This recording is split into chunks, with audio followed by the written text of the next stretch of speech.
Thank you for listening to GCN. Be sure to visit GCNlive.com today. All right, so I want to continue talking about NAG, the medicinal, therapeutic, multifunctional, essential sugar, one of the 8 essential sugars. We talked about glucose. We talked about mannose. Glucose is also an essential sugar. Fucose, we're going to talk about that one in a little bit. There's a great longevity product that features fucose that we talk about all the time. We'll talk about that when we finish NAG. If you have leaky gut syndrome, if you have eczema, if you want to speed healing from burns or cuts or post-surgery, you'll want to think about using some NAG. NAG is especially important. NAG, n-acetyl glucosamine, is especially important for digestive health. Reading from the annals of, actually this is from Alimentary Pharmacology and Therapeutics.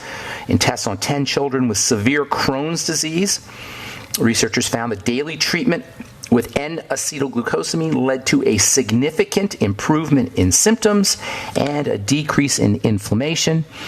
Another article, this one 2011 from the Journal of Biological Chemistry, showed that n-acetyl glucosamine may help suppress the autoimmune response that's involved in multiple sclerosis.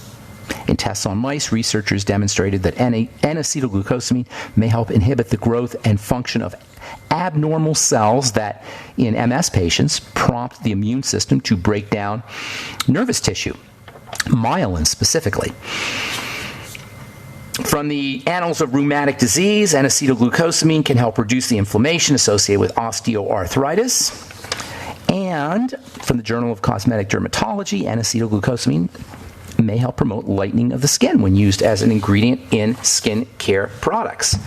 N-acetyl glucosamine, folks, is awesome, awesome stuff, and you don't have to be sick to benefit from it. It's just anti-aging, just general anti-aging. This is one of the reasons why cartilage products are so important. Our bone broth protein, seaweed is also a source of NAG, and seaweed gets much of its medicinal and therapeutic properties from its because it contains NAG as well as other essential sugars.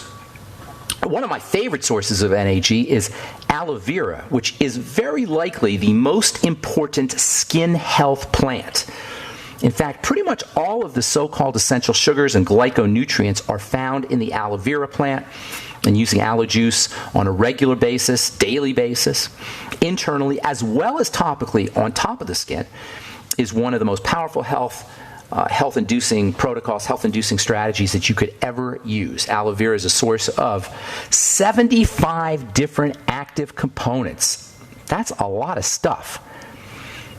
You can tell by looking at the aloe vera plant or the aloe vera gel. If you break open a leaf, you can tell you're dealing with something special.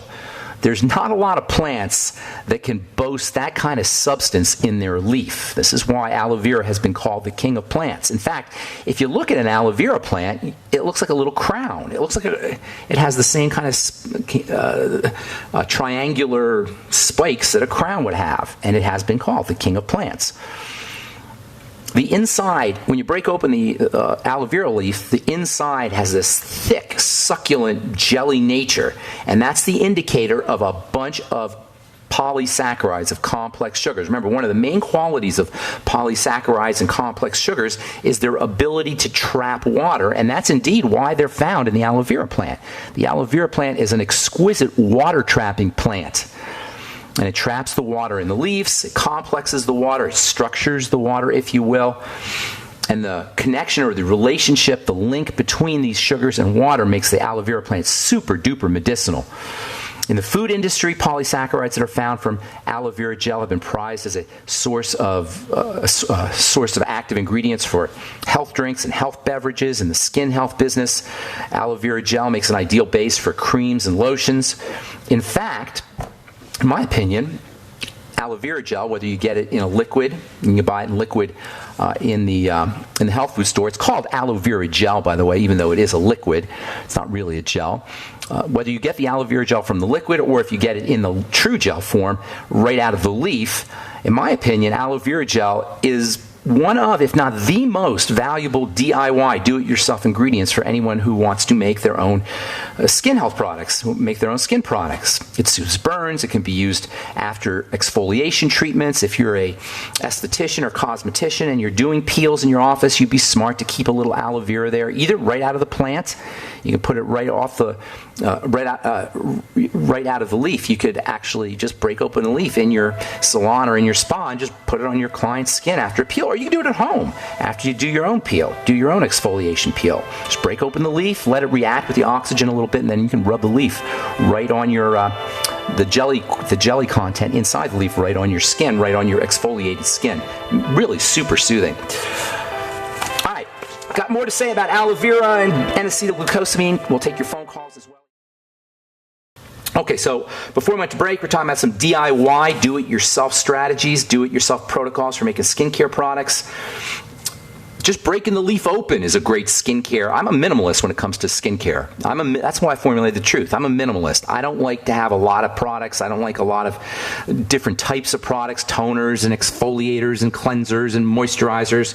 All you should have is 1 or 2 or maybe 3 products that should take care of everything. Take care of all your needs. And aloe vera is an incredibly multifunctional topical active ingredient. Just the leaf itself. Break open the leaf, put it right on your skin as a moisturizer. Put it right on your skin after you exfoliate. Put it right on your skin if you were to get a sunburn. Mix it with a little lemon juice. Put it right on your skin for lightening the skin. Or you can get a little glycolic acid. There's actually natural alpha hydroxy and beta hydroxy acids. Aloe vera is a source of salicylic acid, which makes it very effective as a topical for treating acne. Use it as a base. Mix it up with a little alcohol, and you can make yourself a nice toner. Make it, say, a 90% aloe vera juice, 10% grain alcohol blend, or 20% if you like. If you want a little bit more alcohol, if your skin tends to be oilier, 80-20, 90-10, something like that. Aloe vera to grain alcohol. It makes a great toner. You can dab it on a blemish. The salicylic acid will help break up the blemish and help accelerate healing. You can blend the leaf up in water, maybe put a touch of grain alcohol in there for an aftershave. You could blend in some aloe vera gel with coconut oil, make a nice makeup remover and facial cleanser. If your skin is drier, you add some more coconut oil. If your skin is not quite as dry, you can back down on the coconut oil, or you can just use the aloe by itself for that matter. If you want suds, mix in a little bit of yucca or soapwort. It's hard to get good suds in a gentle fashion. Suds, we're all conditioned to like foam and to like suds, but you know what? They're not that good for your skin. If you can get away without suds or foam for cleansing, and aloe vera and coconut oil will allow you to do that, that's really the way to go. Suds are really not good for your skin. And by the way, do you know a lot of sudsing agents come from coconut oil, processed coconut oil? The famous and much maligned sodium lauryl sulfate is extracted from coconut, at least partially. Sodium lauryl sulfate is a combination of sodium sulfate, which is a form of sulfur that's found in rocks and minerals, and lauric acid, which is a fatty acid that's found in coconut. That's why sometimes you'll hear that sodium lauryl sulfate is derived from coconut. It is not derived from coconut, although it does contain a fat that's derived from coconut. Surface active agents are not great for your skin, and that's why sodium lauryl sulfate gets such a bad rap. It's not like sodium lauryl sulfate is especially bad. Any surface active agent, foaming agent, is going to have it may cause some problems. I'm not going to say it's going to cause problems, but it may cause problems. Any foaming or sudsing agent. If you want foam or suds in a DIY fashion, there isn't a lot of natural substances that have foam or suds, because foaming and sudsing are achieved by compounds called saponins, and those are typically found in very tiny quantities in plants, with the exception of yucca and soapwort, both of which contain more substantial saponins. You notice the word saponins sounds like soap. Saponins are soap-like compounds that are found in plants, and yucca and soapwort probably have the most saponins, the most foaming saponins of any herb I know. And you can mix a little bit of yucca and soapwort. You can get them off the internet, or you can get them in a health food store or herb store.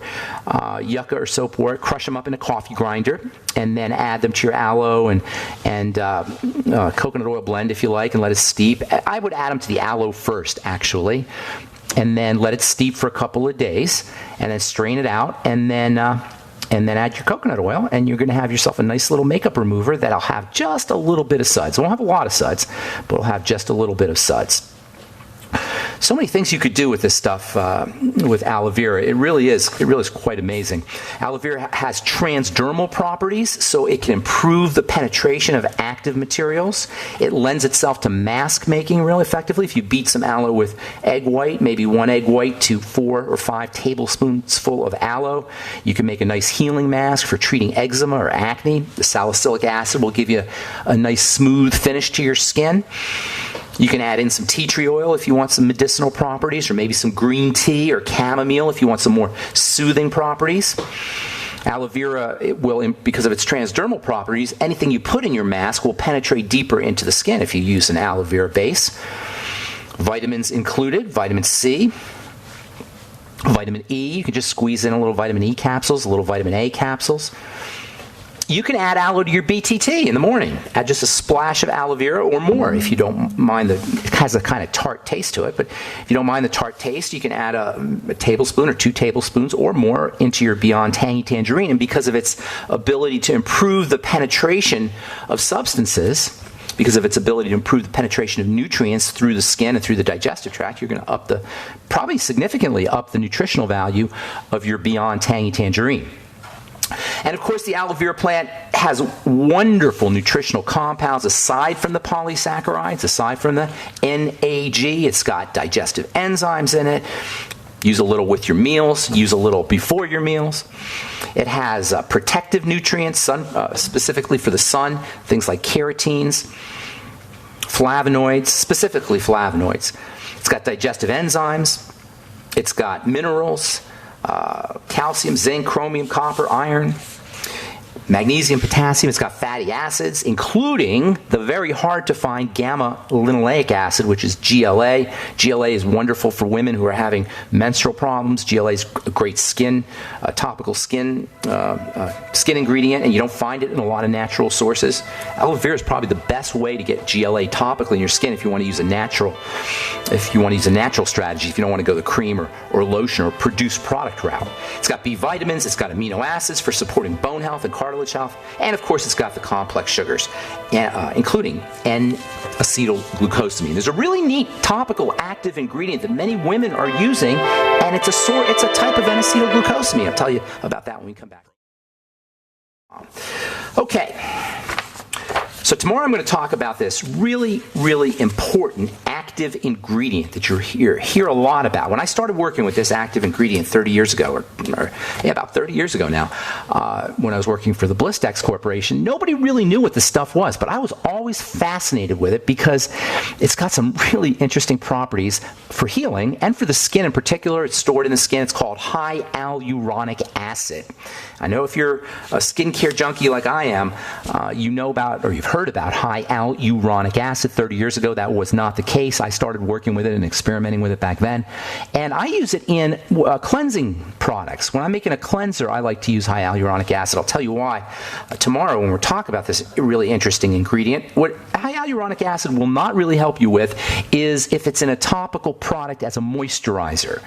This is a silly use of a very important active ingredient. Now, you will get a little skin surface softening effects from hyaluronic acid, and if you put hyaluronic acid right on top of your skin, it will feel a little bit softer or retexturized, but you're not going to do nothing for the health of your skin by applying it topically in a lotion or cream. You may get a little bit of softening, but don't be bamboozled by the collapsing of two separate ideas. One is the very important and powerful and functional and therapeutic and healing properties of hyaluronic acid when it's taken internally, versus the very negligible and superficial and hardly noticeable effects that you'll get when you use it topically.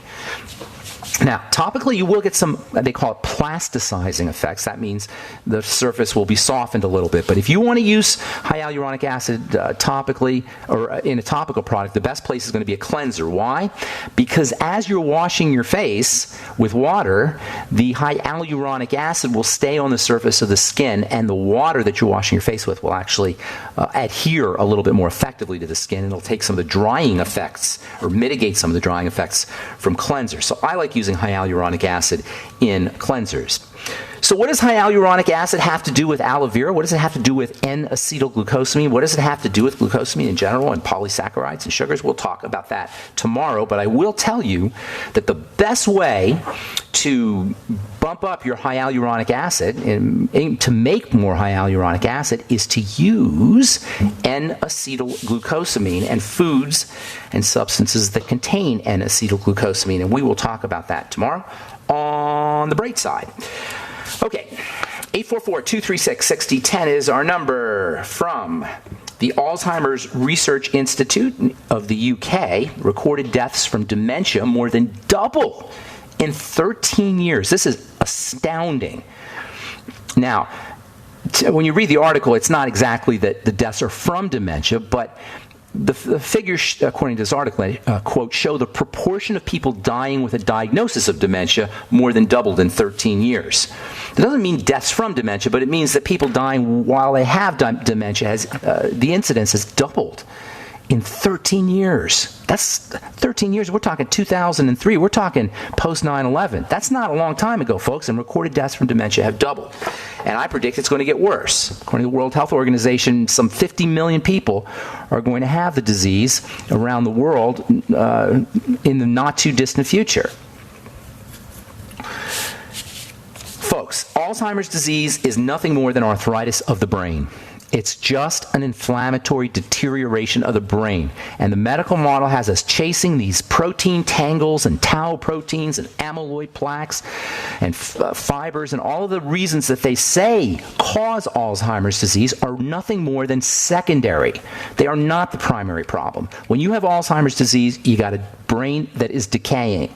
And given the fact that the brain is burning through nutrients and burning through oxygen throughout the day faster than any other system of the body, it makes sense that under conditions of nutritional deficiency, under the standard conditions of nutritional deficiency that we all live under and live with, it makes sense that Alzheimer's disease incidence would be increasing. Today we call, savvy researchers know that Alzheimer's disease is type 3 diabetes.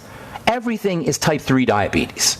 Because diabetes, or more accurately, dysglycemia, messed up blood sugar, dys meaning messed up, glycemia meaning blood sugar, dysglycemia underlies everything. And before that, a messed up digestive tract underlies everything. This is why you read every couple of weeks, Parkinson's disease, now associated with diet, Alzheimer's disease, linked to diet, cancer, linked to diet. Food and digestion primary, blood sugar secondary, and everything else follows that. And you know what? It all comes down to one thing, really. This is the one thing you got to know about chronic long-term degenerative disease: dirty blood. That's everything, folks. Dirty blood. When I say dirty blood, I'm talking about sugar. That's a dirt. That's a toxin. And I'm talking about food particles. That means this is the digestive and blood sugar link to all disease. It comes through the blood. The blood is the bridge. You've got digestive issues and you've got blood sugar issues, and both of those are really nothing more than, or the problems that are caused by these two aspects, sugar aspects and digestive aspects, are nothing more than dirty blood. It is dirty blood that is the link. The problem associated with digestive tract issues, food issues, and dysglycemia is dirty blood. Once you get dirty blood, you activate the emergency nervous system, the sympathetic nervous system. When that dirty blood, and that's because dirty blood does not deliver nutrients, dirty blood does not deliver oxygen, and dirty blood does not remove toxins as effectively. Dirty blood also prevents the movement of blood. As blood is circulating, it's supposed to generate an electrical charge. When the blood is thick and sludgy and dirty with sugar and digestive toxins, it doesn't generate an electrical charge as effectively. It's all dirty blood. If you want just one culprit, there you go. Clean the blood. We'll finish this up when we come back from our break. And if you're on hold, I'll get you, as soon as we come back, I'll get you. Okay, we are back on the bright side. I am Pharmacist Ben. Dirty blood, dirty blood, dirty blood. That's what it all is about. The blood becomes dirty from sugar and from digestive toxicity. Lack of oxygen compounds the problem. As the blood becomes sludgier, it becomes less able to deliver nutrients and oxygen and detoxify the body. This causes cell death. All of this leads to an activated emergency nervous system, and you get a vicious downward spiral as the digestive system shuts down and the blood becomes more dirty and the blood sugar system becomes more messed up, and cortisol and adrenal stress issues compound, and you get this vicious downward spiral. That's disease, folks. And there's nothing in there that says doctor. There's nothing in there that says drugs. And if you can show me one more aspect of the disease process that is not secondary, that's primary, I want to know what that is, because there ain't. I've been doing this a long time, and I can't figure out anything that's more fundamental or more basic to the nature of chronic degenerative disease than this dirty blood mechanism that starts off with dysglycemia and digestion. What does this mean? If you want to clean the blood, fix the digestive system, stabilize the blood sugar, and that's why we say the same darn thing over and over and over again on this program. And anytime I do a presentation, I'm saying the same thing over and over again. This is such good news if you're dealing with a chronic degenerative disease. It simplifies everything. Fix the gut and stabilize the sugar, and make sure you're breathing correctly and calming the body down. All right, 844-236-6010 is our number. Marissa in Michigan, welcome to the bright side. Hello. Hello. How you doing? Good. How are you? What's going on this morning? Okay, well, I've had, the last 4 years, I've had, like, a lot of different things going on. Okay. I had like a lot of digestion issues. They told me that I had a lot of fatigue, and through a lot of blood work, they saw I had ovarian cysts, and then they were concerned about my bilirubin being really high, so they sent me to the U of M to check over my liver, and they said everything was fine. My bilirubin's high because I have Gilbert's disease. It's hereditary. Excuse me while I laugh sarcastically here. Okay, go ahead. I'm sorry. Gilbert's disease. Now you have Gilbert's disease, right? Did you get a T-shirt that said "I have Gilbert's disease"? No bumper sticker? A little hat. Did they give you a hat? No, they didn't. You got Gilbert's disease. Now you can. That's you now. I have Gilbert's disease. This is so insidious. This is so mean-spirited. Listen, Marissa, did you hear me talk? I was talking to you. I didn't know you were on the line. I know what you're going to ask, but I was talking to you when I was just talking about the cause of everything: chronic fatigue, ovarian cysts, elevated bilirubin. By the way, for the listeners, that's a sign of that the liver is messed up. And then, what else did you say here? I think that was everything. I don't know what I missed. All of this is memory. Okay, fine. Gilbert's disease is liver disease, period. It doesn't, you could call it Joe's disease. You could call it Sam's disease. They named it after this doctor. He saw it. It's liver disease. Everybody has liver disease. Not quite everybody. 1 out of 3 of us. All right? Maybe more. Mm-hmm. So join the crowd. It's not Gilbert's disease. It's a messed up liver. Do you see the difference? If it's Gilbert's disease, you get a baseball hat and you get a protocol that comes from a book that some doctor looks up, and you get plugged into the computer, and they know how much to charge you at the insurance company. That's why they call it Gilbert's disease. If you say it's just a generic liver issue caused by the same fundamental problem that causes everything, you don't get a baseball hat or T-shirt. You can't be put into a protocol. You can't be put into the computer. They don't know what to do with you, so they call it Gilbert's syndrome or Gilbert's disease. It's just a messed up liver. The liver is a digestive organ. It's, of course, you're going to have, and on top of that, the liver processes sugar. So the liver is the nexus for the 2 basic fundamental problems associated with chronic degenerative disease, which is what you have. So what do you want to do? Number 1, Marissa, this is so important. I think I've spoken to you before. Your voice sounds familiar. So here's the deal. I'm sure I told you about the digestive connection. Guaranteed, 100%. I'll bet the house that you have a digestive issue. You bloat or you have gas or hello? What did you say? Acid reflux. Okay. I'm not psychic, Ben. I'm just a pharmacist. But this is how it works. You see what I'm saying? Yeah. I could psychically tell you everything that's wrong with you. I could do a whole psychic workup on you and charge you money as a psychic. But I'm not a psychic. I'm just a pharmacist. The body breaks down generically. So digestive issues started the whole thing. And Marissa, here's another piece of psychic information. You've had digestive problems a long time. A long time, very likely since you were a kid, because for this kind of disease to show up, all of these symptoms to show up, and you sound like you're in your 40s or 50s, that's way too early. These are diseases of major symptoms of major deterioration of the body.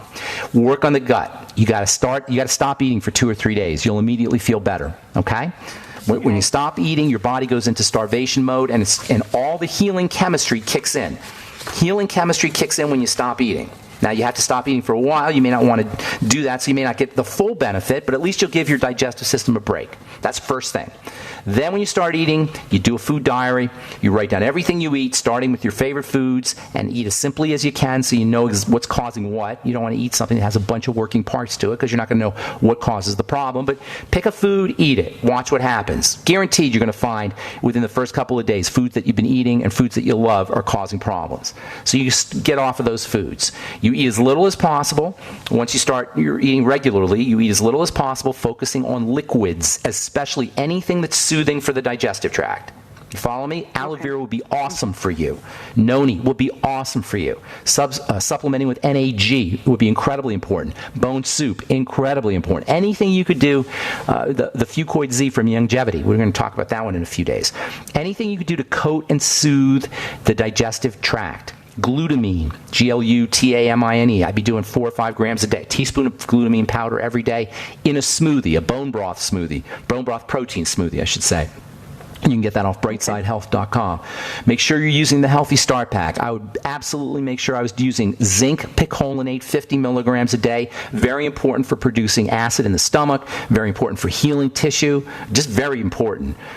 You're probably not absorbing vitamins, so you end up malnutrited, particularly fatty vitamins, I should say. You're probably not absorbing vitamin A, probably not absorbing vitamin E or D or K. All of this is going to cause more malnutrition and cause more problems. This is where the vicious cycle comes in. Get yourself on all the fatty vitamins, 20,000 IU of vitamin A, 400 IU of vitamin E. I would be using the premium stuff if I were you, tocotrienols. Get some sun every day if you can in Michigan. Probably not, but a sun lamp would be great for you. A sun lamp would be great for you. If you're in a part of the country, by the way, where you don't get sun for 6 or 8 months a year, you might want to invest in a sun lamp. Also, vitamin K. Very important for calcium metabolism, and you're probably having an issue with calcium. So 5,000 micrograms a day, anywhere from 1,000 to 5,000 micrograms a day of K. When you start eating again, try to eat organ meats if you can. It's a great source of building substances, building nutrients.